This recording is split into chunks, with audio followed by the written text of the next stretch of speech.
The following announcement has been paid for by Perched on the Top Rope.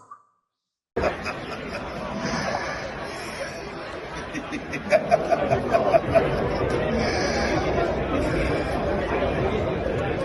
see you.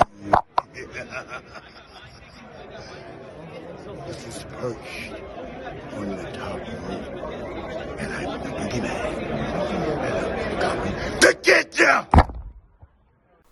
Welcome everyone to Perched on the Top Rope. I am your host, former dirt sheet writer from Ringside News, Daily DDT, Sportskeeda, and more. I am Lee Walker, and ladies and gentlemen, we are going to talk about Duke the Dumpster Droese. As I'm sure some of you have heard by now, he is all over the news, and this is what happened according to a press release issued by Chris Stanford, the District Attorney General of Tennessee's 31st Judicial District.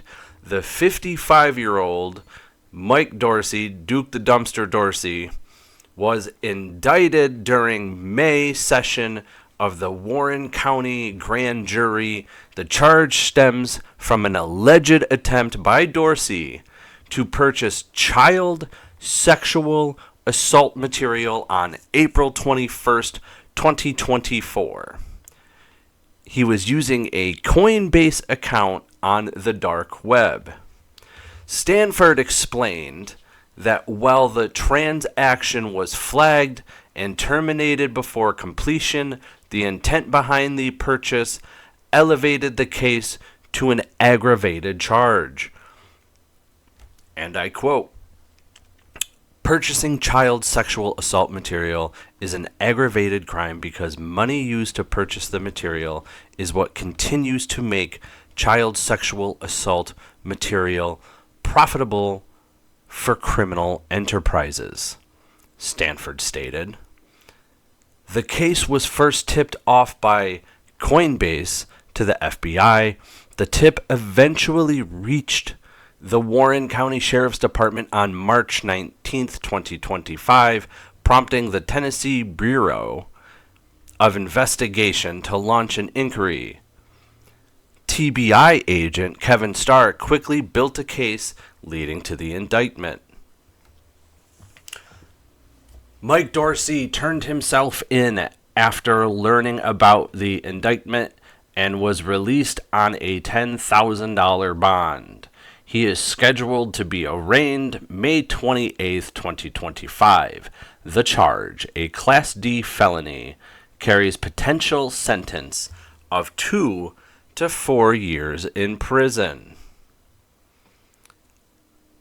At the time of the arrest, Dorsey was working as a DUI coordinator for the 31st Judicial District's Adult Recovery Court program.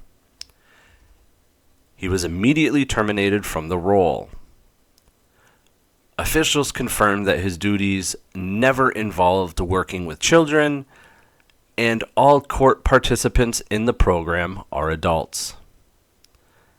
This is not the first time that Dorsey has had an issue with the law. In 2013, he was convicted of delivering controlled substances, oxycodone, and another painkiller, to an undercover informant while employed as a teacher. He served 30 days in jail as part of his 3-year sentence and paid a $2,000 fine. Dorsey's fame as a professional wrestler came in the 1990s as a garbage man turned wrestler in the WWF. He was known as Duke the Dumpster Droese. He had last competed in the ring during MLW's 2023 Battle Riot event in Philadelphia. Now, folks, we don't condone any of this sort of shit. It's obvious he's going to jail. We did do an interview with him, and we are going to show that now. Please note that we had no idea about any of this.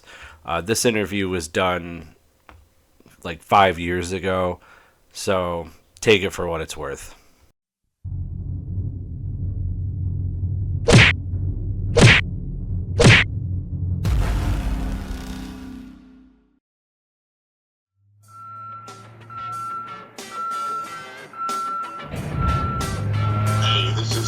World Wrestling Federation superstar Duke The Dumpster Droese, and you are watching and listening to Perched on the Top Rope. Welcome everyone to Perched on the Top Rope. It's me, it's the Long Island Iced Lee. I've got my co-host beside me, the T.O.D.D. And as you heard from that opener, we have Duke the Dumpster Droese. Duke, how you doing today, brother? I'm doing good. Thanks for having me, brother. Hey, absolutely. So just a brief rundown. What got you in pro wrestling, and how'd you end up signing with WWF? I was a fan. I grew up down in Florida. I grew up in Miami, Florida, and I was a fan of professional wrestling growing up. I watched championship wrestling from Florida with Gordon Soley. The likes of Dusty Rhodes, Kevin Sullivan, Blackjack Mulligan, and later on Lex Luger and all them guys. I used to watch them every week. Didn't really have access early on to the WWF stuff, the World Wrestling Federation stuff, but then something happened, and WrestleMania 1 came along when I was in high school, and me and my dad went and watched it on a closed circuit television at a arena in Miami at the Miami Beach Convention Center. And we watched WrestleMania 1, and that was the moment I knew I wanted to get into wrestling and be a professional wrestler. So I started out of high school. Started training when I was still in high school, and worked with a guy named Bobby Wales that trained me, and was going to college at the University of Miami and doing independent shows in Florida on the side, and kind of working my way through that. When I graduated college, I was going to kind of travel the country and try to find a job in one of the territories that was still in existence, because there wasn't many.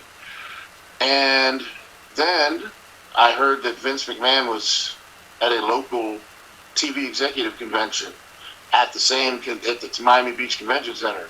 And so instead of driving all over the country, I just kind of crashed that convention, and I walked in. I got some credentials from somebody that was a friend of mine that was a TV executive, and I wore a suit, and I walked in and walked right up to Vince McMahon, shook his hand, and told him I wanted to work for him. And I had one of my promo packages with a tape and a resume and pictures, and he asked me a few questions, and then I was out of there. And he had J.J. Dillon call me probably about a week later.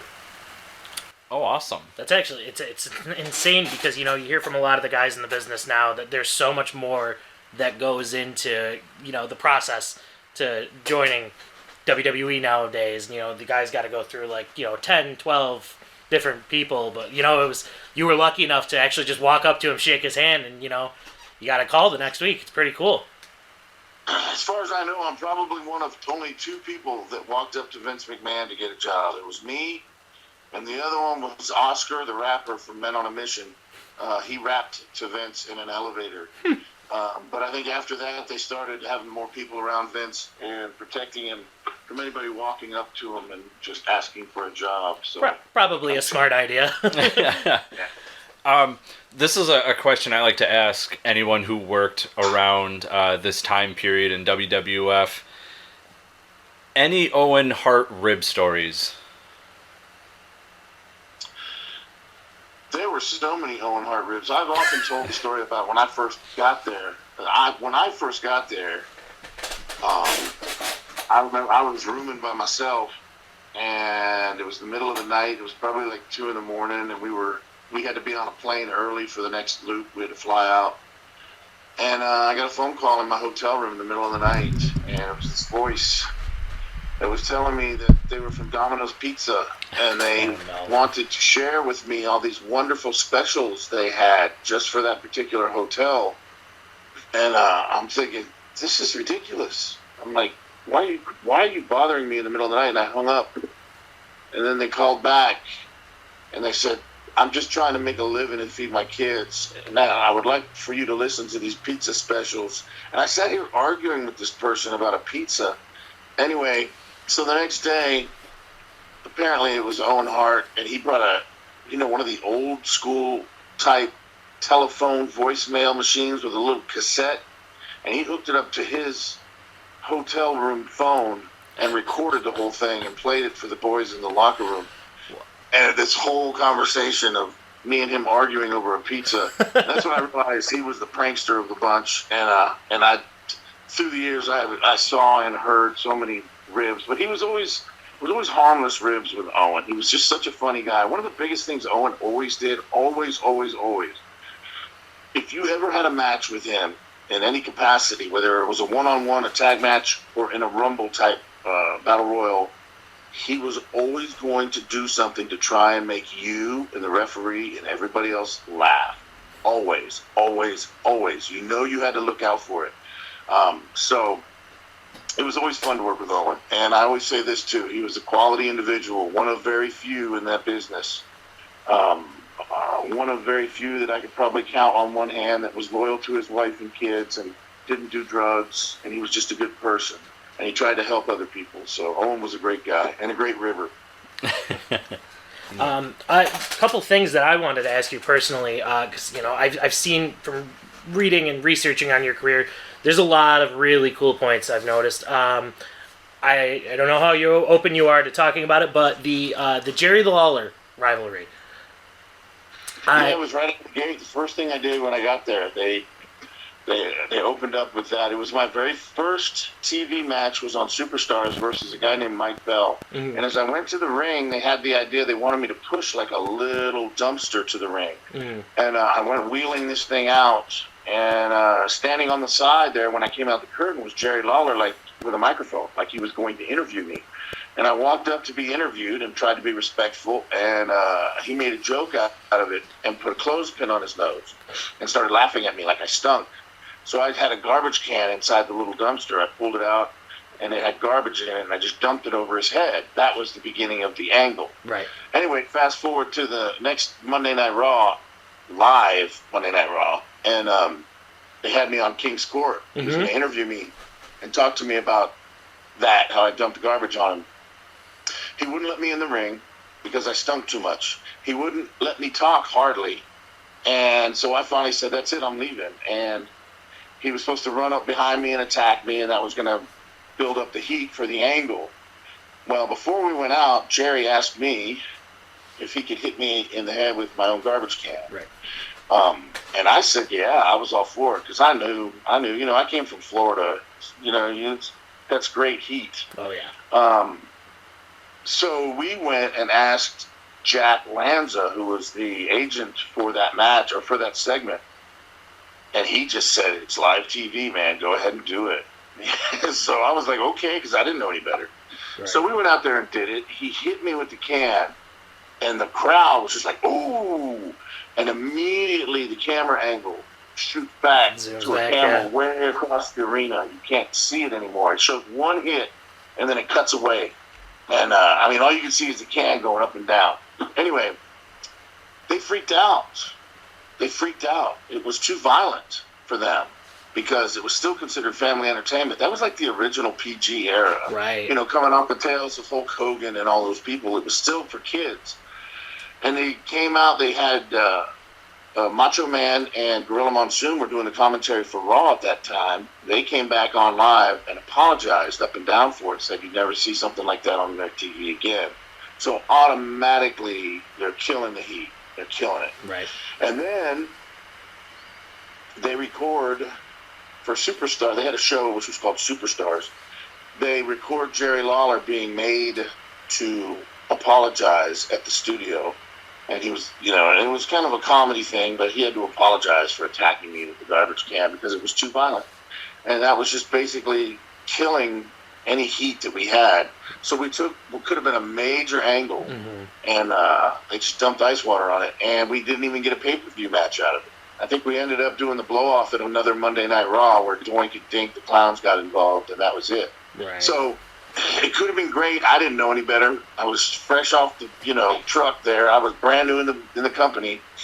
And my very first angle, I got heat because I went out there and did something that was considered too violent for their television. Right, and that is unfortunate. But at the same time, I think that is when a lot of people think about you. That's one of the first big things they think about too. In that angle specifically, I feel like had it not been for an angle like that, you may have never seen like the hardcore title come to, you know, prominence, or WWE's version of the 24/7 title now. So I personally think you had a lot of influence on the generations to come because of that moment.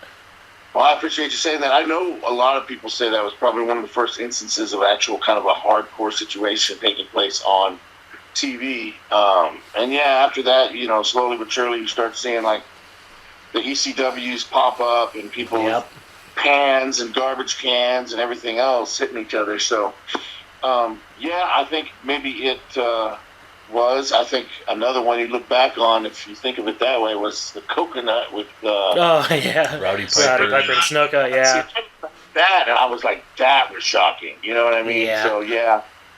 But yeah, afterwards then they started having dumpster matches and stuff after I was gone. But yeah, so it was interesting. You know, and speaking of Lawler, Bastion Booger was on the announce team. It didn't last long, and you kind of had like a tryout. And I listened to the interview with Hannibal TV where you talked about it, and even posted about it on Facebook. You go to the tryout, and you were doing what you thought you were supposed to be doing, which is color commentary, commenting on the matches and stuff. And then Vince kind of said, "Hey, you're doing my part." What was said after? Was anything said to you after the tryout? No, I just kept. What had happened was they didn't really tell me anything. They just said, "We need you to come here," and they told me I was going to be trying out for some kind of an interview spot. I think that's the way they put it. Anyway, I got there and I didn't know, and I get there and I find out it's for Raw, and I'm going to be doing it with Vince. And actually, what they wanted me to do is they wanted me to do color, and I didn't know the difference between color and straight. And you know, Vince was the straight commentator at the time. You could call the action, and so I jumped in and we started doing it, and I'm immediately calling spots like a straight commentator. And he said, "You're stepping all over me. You're doing my spots." And I was like, I didn't know what he was talking about. So it was bad from the beginning.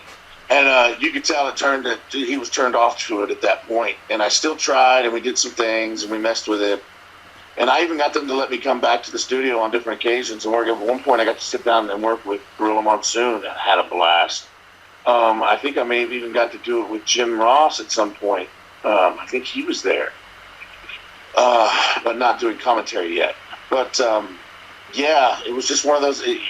You know, you figure if they would have just given me a little bit more information, you know, they keep things guarded and very close to the chest. And if they would have just given me some more information, I could have been better prepared, and it would have been a different story. But it's just kind of the way it turned out. I learned, you know, a hard lesson. All right, right on. Another thing I wanted to cover with you, I feel like one of the bigger points in your career was your rivalry with Triple H. Fun fact, researching myself, I never knew this. You actually handed Triple H's first career loss. As a singles competitor. Yeah, that's a big point everybody makes. I never knew that until I was looking this up. Yeah, we did that free-for-all match, and it was to determine who was going to be number 1 and number 30 in the Royal Rumble. And what happened is he hit me with brass knuckles. Mm-hmm. And he won, and then Gorilla Monsoon, who was the president at the time, came out and reversed the decision, so I won by disqualification. Because Lord knows I never pinned anybody. But that's how that went down. And then, of course, that pissed him off, so he jumped me on the next taping of Superstars and cut my hair and all that stuff. But it was just interesting, because then we jumped fast forward to the actual match we had. It was at In Your House. We wrestled each other, and in the end, he hit me with the garbage can lid and pinned me. And I was always, I didn't like the finish, and I got a lot of shit from Vince over that, but it didn't make sense to me, because why would Gorilla Monsoon come out at the pre-pro, but Gorilla Monsoon wouldn't come out at the In Your House? And they didn't care. They gave me that match because my contract was renewing, and and it's just a funny story that's related is they were killing me on TV before my contract was up, my first 2-year contract. Mm-hmm. They weren't putting me on TV. They weren't putting me on the road, and I was like dying there, you know, this horrible death. And one day I came in and they wanted me to work with this new guy called the Ringmaster, and my contract was up, pretty much. It was about up, and I refused to do the job for who would obviously later be known as Stone Cold Steve Austin, which we laugh about even to this day. But Right. I kind of stood my ground and said no, and they couldn't believe it, but they gave me the Triple H deal to kind of make me happy, so that I would re-sign for a new 1-year deal, and then they put me right back to killing me. And but I sat down with Steve that day, right when it happened, and I explained to him why. And he told me he completely understood, and we became very good friends from that day on. But yeah, it was just interesting how it came about. My whole thing was I wanted to turn heel. They were talking about turning me heel. I wanted to change my appearance, which is why we came up with the hair cutting idea. Mm-hmm. Cut my hair off, change my appearance, change it. I was going to try to get away from the dumpster gimmick, and they agreed with all that shit. They agreed with everything. Yeah, of course. Vince says yeah to everything, and then they don't do it. They don't do any of it. They just kind of made me lose in your house, and then I went back to putting over any of the new heels that came in. So that's kind of how that went down. It's kind of ironic, too, that, Steve Austin was the one that you said that you didn't want to put over in that one instance, too, because he had a similar situation with Brock Lesnar later on in his career that's almost exactly the same situation as yours, where he didn't feel it was the right time to put him over, or he wasn't the guy or whatever. But going back to not wanting to put him over in that specific situation, I've heard that Bret Hart had a lot of influence on you in that situation. Do you still talk to Bret Hart? What's your guys' relationship like today? I don't talk to Bret. I haven't talked to him in a long time. I think sometimes he was winding me up. We were riding together at the time, which was kind of unheard of because nobody rode with Bret Hart. But I asked him one day for advice, and he let me ride with him. But in this situation, he knew I was frustrated, and we were sitting in the locker room, and he said I'd refuse to do it, and I was just like, well, he's saying it, so I guess I'm going to refuse to do it. And I went in and talked to Bruce Pritchard and basically refused to do it, and but it was very important. And Fatu came up to me, Rikishi, he was Fatu then, and he said, "You need to go talk to Steve." Mm-hmm. And I went and sat down with Steve and explained. I said, "Listen, this has nothing to do with you at all." I said, "They've been killing me for a long time, and this is the situation where I got to take a stand, and it has nothing to do with you." And he totally understood. It was not a situation of me not wanting to put him over. It was just a situation where they were killing me, and they were just feeding me to everybody, and it was an opportunity for me to take a stand because, like I said, my contract was up. And I didn't have very much clout, but they didn't want to completely lose me either, because also I owned the Garbage Man gimmick. I just didn't own the name. I was the Garbage Man Rocco Gibraltar, so the likeness and everything was all the same, and it was mine. So, I could have been a Garbage Man in WCW just as easily if they would have ever wanted that. But I don't know, maybe they looked at it that way, or maybe they just didn't want to lose me because they invested money in me, a little bit of money in me up to that point. And that's kind of how it went down. But like I said, me and Austin became great friends, and we started riding together after that. And it was just freaking, we laugh about it now, Right. All right, yeah. You speak of, with WCW, when everything was up in '96 with WWF, how come there, was there any talks of going to WCW or ECW or? I was not interested at that time in going to ECW because those of us in the WWF looked at ECW as something that was not real wrestling. And that's just kind of the way we looked at it then. But the thing about it is, if I was smart, I could have went there and worked and did what Steve Austin did or did what Cactus Jack did and upped my value. And I wouldn't have to do all the crazy hardcore stuff. I could do some, but that's not the way I looked at it. I think I was, I don't know. We just didn't look at it I didn't look at it as a viable option. Now, WCW, on the other hand, I did try to go there. And it's funny because I lived in Florida, and they were taping their shows in Orlando. And one day, I just showed up at a TV taping for Nitro in a suit. And it was funny because a lot of people were very nice to me because they thought somebody brought me in. All these people, like the Big Show, was very nice to me. He was a giant then, but he was very nice to me. He came, hey man, we have a mutual friend you wrestled with, Hunter, And he's saying all this stuff, being so nice and gracious. A couple days later, guys realized nobody brought me in. And everybody changed. All of a sudden, nobody's friendly anymore. It was just so weird the way they act. You know, they think if somebody brought you in that there could be something going on and they want to align themselves with you, but then they realize, no, I just walked my happy ass in the back in the freaking locker room and tried to get a job. And basically, I talked to J.J. Dillon, and they eventually brought me in and gave me a dark match tryout, which it didn't go all that well. I mean, it was okay, but I wrestled a guy that was pretty stiff and didn't move well, and it kind of threw me off, and I just wasn't in a good place anyway, and it just didn't work out. And I don't think Bischoff was interested in Duke the Dumpster, so that's kind of how it worked out. But I did try for WCW. Right. It's funny that you talk about, you know, the atmosphere backstage and how those guys were, you know, a little different to you afterwards. Speaking of backstage atmosphere, I know you had your issues with the Clique when you were in the WWF. Triple H specifically, you know, has your opinion changed on him since? Because I know a lot of people say he's a much different person nowadays. Now that he's upping the NXT and all of that, and you know, he's not the same exact person that he used to be. Do you have any different opinions on him now? What he's doing with the NXT brand or his career personally, or? Well, I never had any major issues with the Clique per se. I've always said this: they were very arrogant as a group.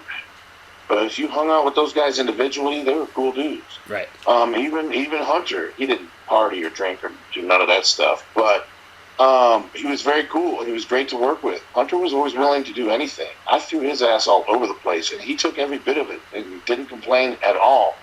I'm sure he took a beating when he wrestled me, but he didn't complain at all. He went with it. It was good. And our matches were good. You know, during the time I was there, when things were happening and my career was falling apart and then I started using a bunch of drugs, I was pissed off at the world, like so many people get bitter. In some ways, I was bitter at them. I saw them as the enemy. But as I got away from the business years later and I looked back, I realized those guys were just doing their thing. And I had to respect the fact that they loved the business and they respected the business. And yeah, they were out for themselves. But you know, anybody in this business is. And if you want to get yourself over, there's ways to do it. You can up your stock. I always say that. You know, I mean, The Rock, look at him, man. When he was Rocky Maivia, he was dying a slow death. Mm-hmm. And all of a sudden, things changed. He just changed, and he started doing things differently. And he started writing things down and really studying the business. And that's what those guys in the Clique did, man. Right. They studied the business. They talked about wrestling all the time. And I have to respect that. If anybody was going to rise to the heights, Triple H was the guy. Like I said, he didn't party or do anything crazy. Vince knew he could trust that guy. He wasn't going to freak out and go off and get high or do anything stupid like so many other wrestlers did. He knew he could trust him, and that's probably why that went down. And of course, him and Stephanie getting married and all that stuff. But right. But I mean, I think he's doing great things. From what I can see, I don't watch a lot of wrestling, but from what I hear and what I see, NXT is probably doing. It's looked at more favorably by fans than the actual WWE content is. So, you know, Triple H is doing good things. And he always loved and respected the business, mm-hmm. and it shows. Yeah. I found this part interesting because you were done with WWF in 96, but you had two dark matches in 1998. How were you brought back, and what happened? Because it was just the two matches on WWF Shotgun. Yeah, it was around the same time as I had to try out for WCW. I was calling WWF, talking to Bruce Perched, and they had agreed to bring me back in and let me have a tryout. I had to try out again. So I had a tryout match, one with Paul Diamond, and two against Pierre, the Quebecer. now PCO, who is a friend of mine also, and a great guy to work with. But it was just interesting. A lot of weird things happened during that time. I asked 2 people for advice. See, I had both those tryouts pretty close, the WWF and the WCW. And Bret Hart told me to do both. He was in WCW at that point. He said, do both. That's good business. And then Austin said, you better pick one because these are vindictive people. You better choose the one you want to go to and just do that one. Well, I took the wrong advice. I took Bret's. So I did both. And I think I pissed both of them off, and neither of them brought me back in. So, that was just kind of how that worked out. And yeah, that was it. I think after that, I kind of just spun out of control, and I was doing drugs and all this stupid shit anyway. So I just kind of fell off the edge of the earth for a while. Right. Speaking of Pierre, because, I didn't know that one of your dark matches was actually against him. Him being one of your close friends, how do you feel about the complete resurgence in career for PCO leading up to that Ring of Honor world title win? Well, if anybody deserves it, it's him. He's always been one of the hardest workers on the roster. We used to tear the house down, and we were freaking first or second match, and it pissed everybody else off because we'd go out there and do everything. And they didn't like it, but it was tough shit because we were going to do it. Because Pierre wanted to do it, and I wanted to do it. So that's kind of how it worked. He still does crazy shit. He's 50-something years old. He deserves it because he got screwed over in this business a lot back in the day. Right. So he deserves it. He's always worked hard. He's always worked to improve himself. So I think he really deserves it, and I'm really happy for him. As are we. It's crazy watching some of the matches he's had in Ring of Honor. He's doing some more insane stunts than some of the young boys are doing. Yeah, he got to be careful, man. Yeah. We don't come back as quick as we used to when we're old like this. Right. You 2018, you yourself kind of had this resurgence. I had watched you all over Facebook, telling stories on your personal Facebook page and everything, and 2019, at first you there was no talk of coming back to the ring or anything like that. And in 2019, you actually came back and wrestled in Shikara. What was that experience like for you to, be back in a ring? And it was fun. I had to be very careful though because a little further back in 2013, I actually went through a situation with my foot, and I had to have my foot amputated. So my left foot, I don't have a left foot, so I wear a prosthetic leg from the calf muscle down. Anyway, so I was wrestling with a fake leg, and I mean more of a fake leg than like Kerry Von Erich had. He had half a foot, but it was interesting, and it presented some issues. I'm dealing with something right now because of getting back in the ring. It kind of tore up my leg a little bit, and I had to have a surgery on it, but it was fun. Chikara was fun. I wrestled some other independents, but I kind of backed off of the in-ring stuff now just because of the issues I had medically. But it's fun. It's always fun to get out in front of fans. It's fun to see the fans, do the autographs, do the conventions. When I came back in 2018, it was a fluke, man. I had issues in 2013, man. I don't know if we're going to talk about it or not, but I'm willing to. But I got arrested, and I got felonies, and all this crazy shit happened. So I just want to disappear. Right. And I wasn't planning on ever coming back to the business in any way, shape, or form. And this promoter, Scott Hensley in Tennessee, he stayed on me for 2 years to come do an appearance. And when I finally said yes, I went and did this appearance for him in Middle Tennessee. And after that, a few people started hitting me up on Facebook and talking to me. So I started accepting friend requests, and people started asking me questions about different times and different wrestlers and different matches. And I started answering questions. And then my answers became longer and longer. And then I started telling stories. And that's how it happened. And all of a sudden, it's always funny to say this, but my Facebook blew up, of all things. Like, I always tell people I'm over on Facebook. Wow, okay. It was hilarious. I had 275 friends in 2018 before all this happened. And then literally within a couple months, I had 2,500, and then a couple more months, it was full at 5,000, just on my private page. And then I started a fan page. But It's been fun. I'm enjoying it this time. I'm having fun. There's no expectations. I'm not trying to make some big comeback and, you know, to get back in the ring or be an office worker or be an agent. I'm not trying to do none of that. I'm just having fun. I'm interacting with the fans, having a good time, being myself, being a goof, and they seem to be enjoying it. So we're going to continue doing it. Yeah, and at the time, I was actually one of those fans that joined in somewhere around the 25 to 5,000 mark. And aside from all the stories and stuff, you have a phenomenal deal when it comes to merchandise. A trash can lid, 4 photos, and I believe like 2 baseball cards for an extremely affordable price for any fan of $30. What I know you also have other T-shirts and stuff like too, and one of the favorite one is you with Triple H up in your arms with Life's a Botch. How can fans get a hold of you to get merch? It's all on Facebook, man. That's kind of where I'm doing everything right now, especially with that T-shirt you're talking about. I'm kind of being careful because it's got that image from back in the WWF days, but I am doing it on Facebook.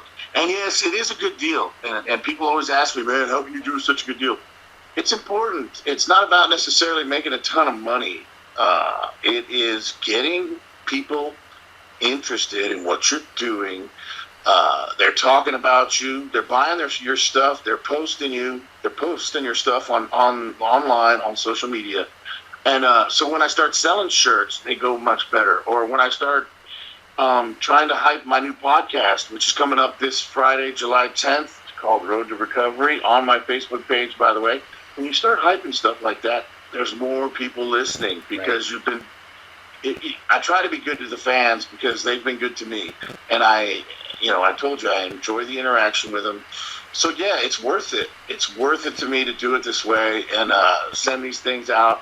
And it's a great deal, I know, but it pays off in the end because it gets more people involved in what I'm doing. So it's worth it. It's PR 101, man.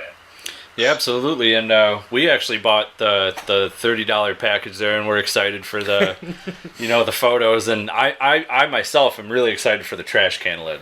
I'm excited for that part. There's a good chance. There's a good chance he's gonna hit me over the head with it. Maybe. I dare you. I want you to post it on my Facebook. I will. Speaking of, a lot of the stories that you share on Facebook, I know Lee had a couple questions about a particular cruise. Yes, you went on this one cruise. It was you, Bret Hart, Kurt Hennig, the Bushwhackers. You posted a photo of it, and I know that some party favors were involved in this and that.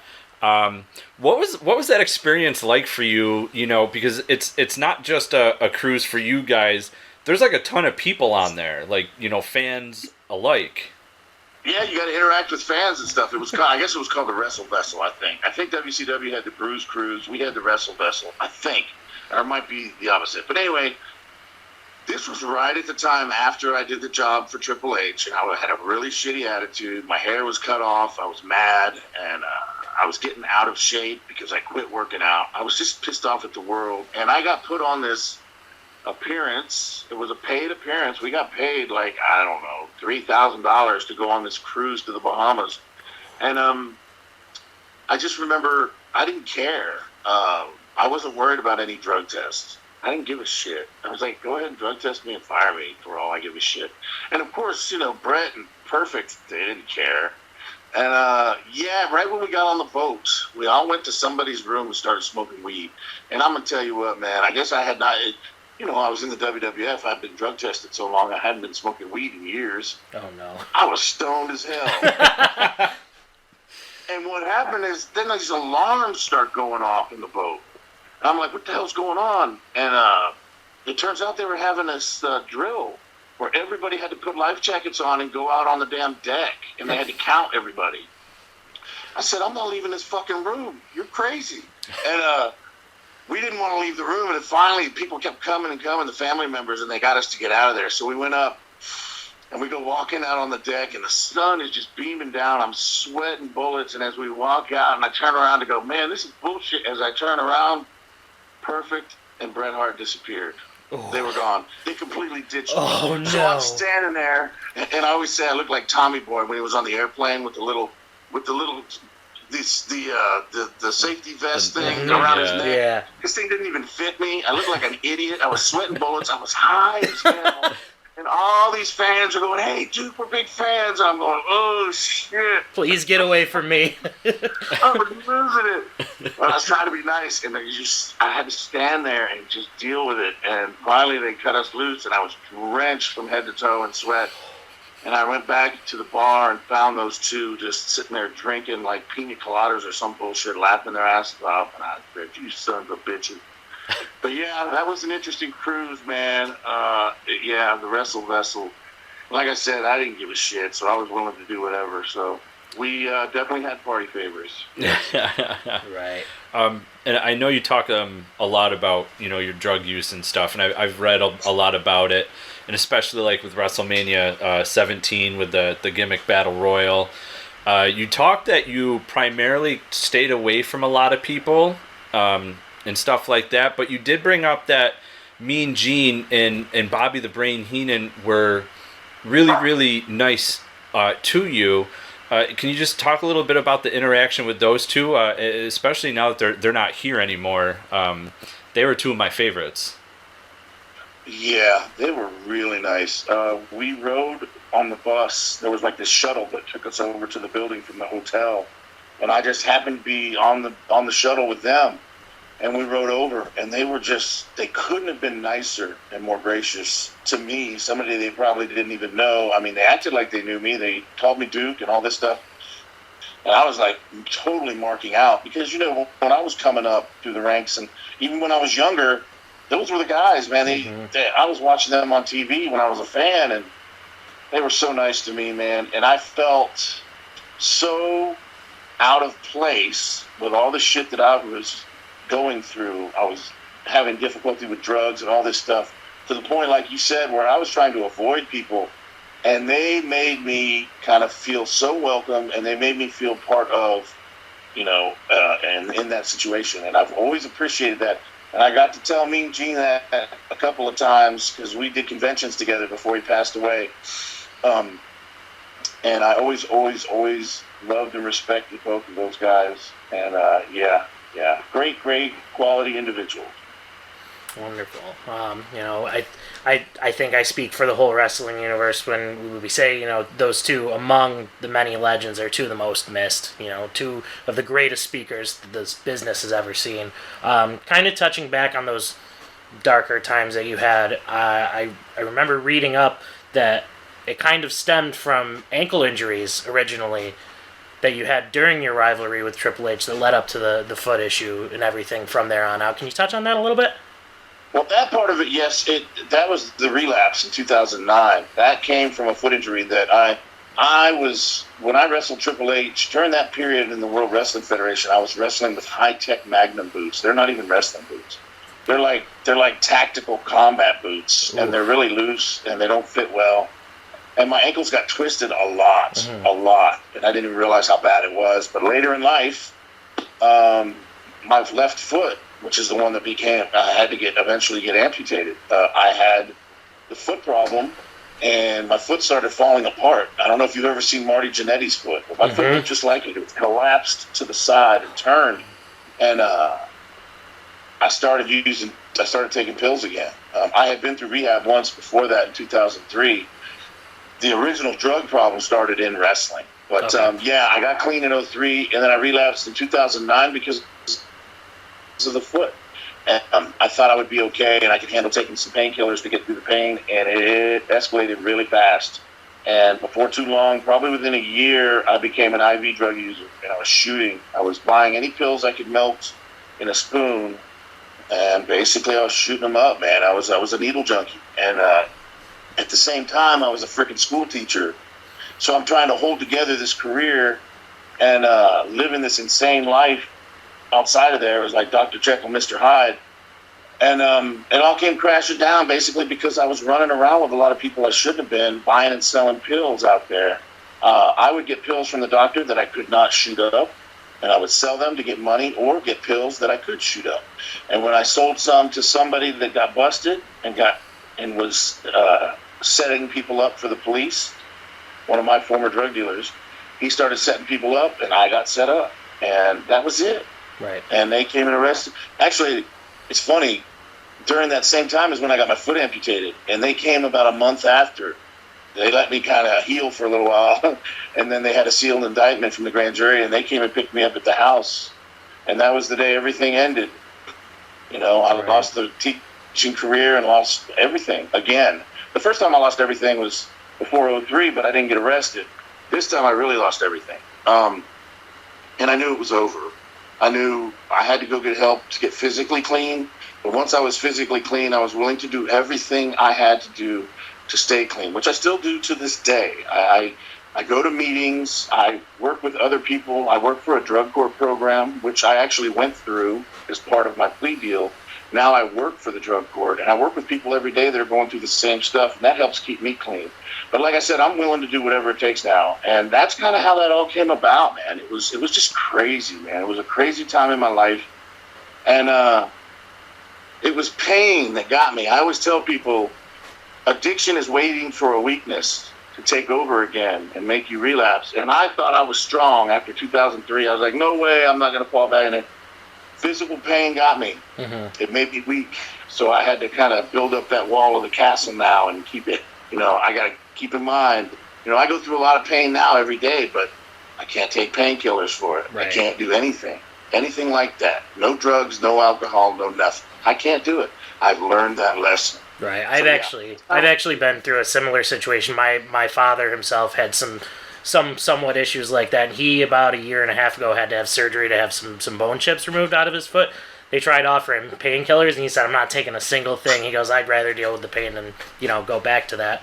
But it's such an inspiration to see how you're doing now and that you're reaching out to help people, because we've seen too many guys from specifically your generation and the ones right below that have unfortunately caved to that. Do you have anything that you could say to any of the boys now that are in the business if they are going through a similar situation like that?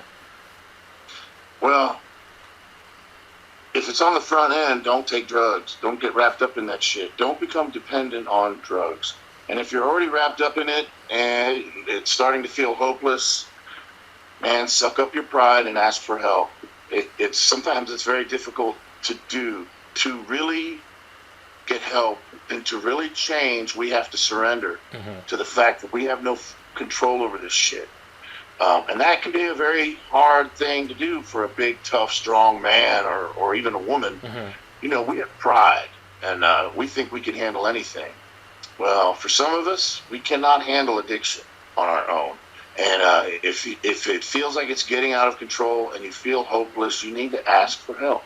Because once you ask for help and you start getting help, this enormous weight is lifted off your shoulders.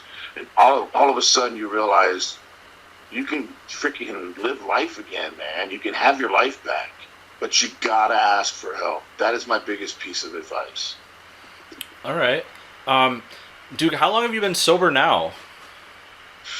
Well, it is going on 7 years. It will be this coming October the 2nd will be 7 years clean, man. That's amazing. Straight up. Congratulations on that.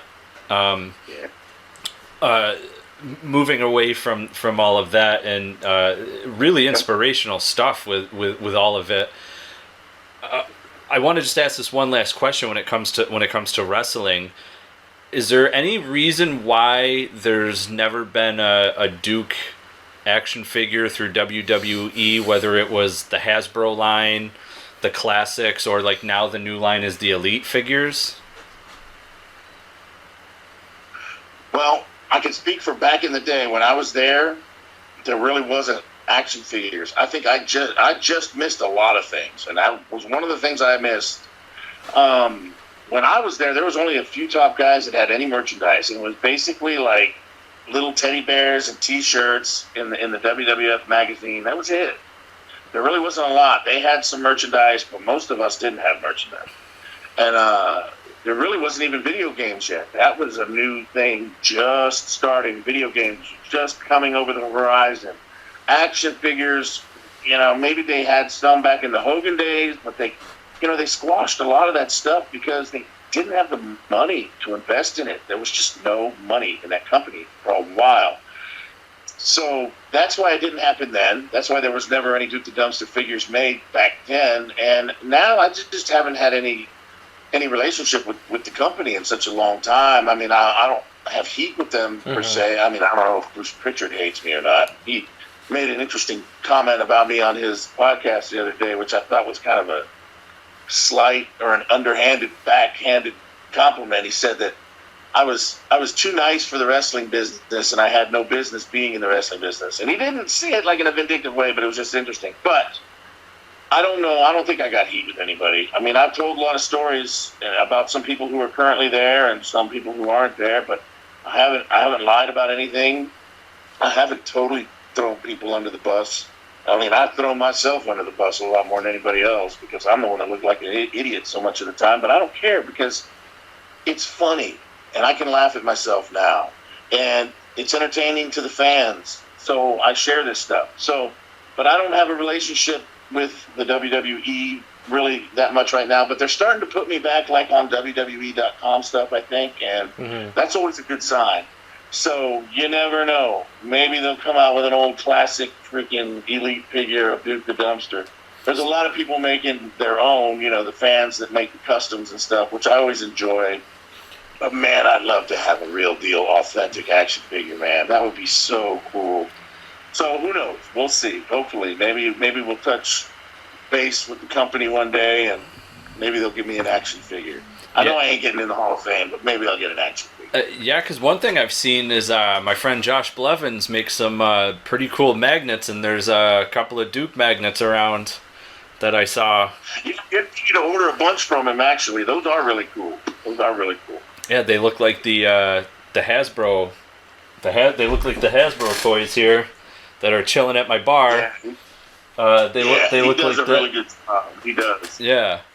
Now speaking of them bringing it up a little bit on the website, outside of this whole situation we're all going through right now in the world, if they got back to regular shows, you see every now and then they bring back people from all sorts of generations. Would you ever be open to any sort of appearance on WWE television? Hell yeah, of course I would. Absolutely. Awesome. I mean, that would just help me in the stuff that I'm doing here, Right. on the side. But it would also just be really cool to kind of be on their TV one more time. That would be really cool. And like I said, man, I don't have heat with anybody that's there. I always have tried to get along with everybody. I still do try to get along with everybody. I tell some funny stories and all that stuff. But, man, I'd love to be on their TV. That would be so cool. Yeah, I know. We're going through this COVID-19 pandemic and everything. I know you're scheduled in September. I believe it's in Connecticut for a meet and greet thing, a convention there. Unfortunately, I don't remember the name of it off the top of my head, but the Wrestling Classic convention. Yes, it's in Hartford, Connecticut, at the DoubleTree Hotel. Yeah, I'm there with Connor Promotions, and I'm there with some really cool people. Brian Cage, The Godfather. What's her name? Jordan Grace. Oh yeah. Yeah. Be there. I love her, man. She's doing some great things right now. I know she's got a fiance and all, but I don't care about him. It's all right. I don't think half the internet cares either. Yeah. Well, right. But yeah, I've heard a lot of cool people, and Matt Connor from Connor Promotions. I've done a lot of things with him, so it's going to be a really cool convention. And yeah, it'll be September the 19th, and then September the 20th with the same people. We will be at the Foxwood Resort over there somewhere. I can't remember where it is, but it's over there too, somewhere. Well, we're the Foxwood Resort, with Connor Promotion. Well, we're right up in New York, so who knows? Maybe we'll see you there. I'm already going, actually. Oh, okay. I'm already going. I'm friends with a couple of the promoters that are actually bringing people in, and Connor Promotions is actually one of them. So I'm excited for that. And guys, July 10th, your new podcast, Road to Recovery. Make sure you tune in on Facebook. Duke, this has been a real honor to speak with you today and do this. We hope to have you back. And, guys, I really appreciate you having me on the show, man. It's been a blast. Duke, it was fun. Thank you very much. Thanks, guys. Hey everyone, thanks for watching that video. If you liked what you saw, make sure you hit the like button and make sure you hit subscribe so you can get all our content here at Perched on the Top Rope. And fans, remember, spoiler free's the way to be. I'm out.